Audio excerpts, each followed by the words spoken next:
This is Alex from phpacademy.org, and this video created for the New Boston is going to talk you through PHP while loops. Now, why do we use loops in the first place as programmers?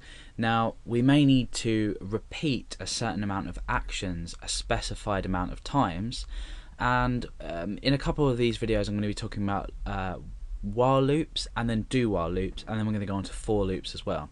So what do we mean by a loop? A loop, let me just show you the syntax first of all, is for a while loop anyway, is while a certain condition is true. So we're sort of, you know, if you understand if statements, you should really understand this. We're saying while something is true, do something in here. So for example, at the moment I'm going to say echo hello, and I'm going to break down a line.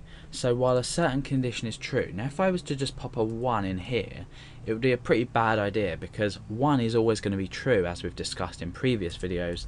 0 is always going to be false. So we can run this one. If we refresh, that's fine, nothing's happened, the page hasn't crashed.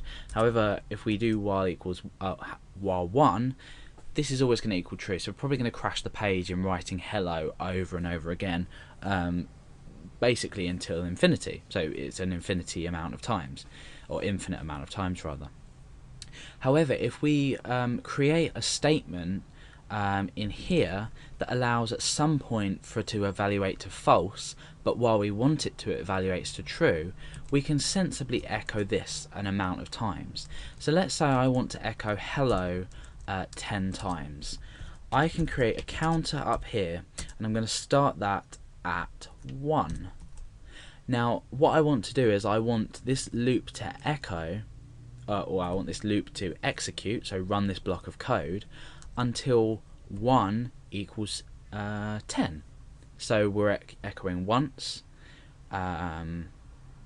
twice, 3, 4, 5, all the way up to 10 times, and then once this counter equals 10, we stop the loop, therefore breaking this block of code here, and we continue to the rest of our code down here. So if this doesn't make sense, follow along my example, and hopefully it will do soon. So we'll get rid of the condition first of all, and what I want to do is I want to say counter plus plus. Remember, this is incrementing this value each time. So now we've, for the first time probably, you may have found a use for incrementing. Obviously we can do counter equals counter plus 1, but for shorthand, counter plus plus. Now the condition will be when counter is or while counter is smaller than or equal to 10. So what we want to do is say while counter is smaller than or equal to 10. Okay, and this is basically saying if counter equals 1, run the loop. Now counter is going to equal 2 on this line, so counter will then equal 2, and then we'll run this again. It's still smaller than 10, so say hello, and now counter equals 3. So 3, this still is blah blah blah all the way up to 9. Now 9 is still smaller than 10. We echo hello, we increment the counter, it's 10. Now counter equals 10, so we run this, this will equal 11. So 11, now this condition is now rendered false. It evaluates to false, so we're not going to execute this code in here.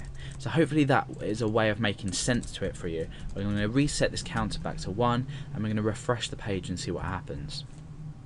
So now you can see 1, 2, 3, 4, 5, 6, 7, 8, 9, 10 times we've echoed hello.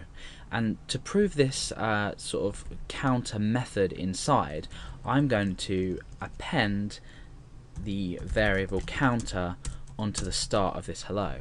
So this will actually say 1 hello, and then it will say 2 hello, and it will say 3, because we're incrementing this value each time. So it's basic logic. So let's refresh the page and see how that's worked. There we are. So we've got 1, 2, 3, 4, 5, 6, 7, all the way up to 10, and you can now see just by that example that we're incrementing the value. So the while loop will always have a condition at the start of it that will need to be evaluated before we even begin to process the block.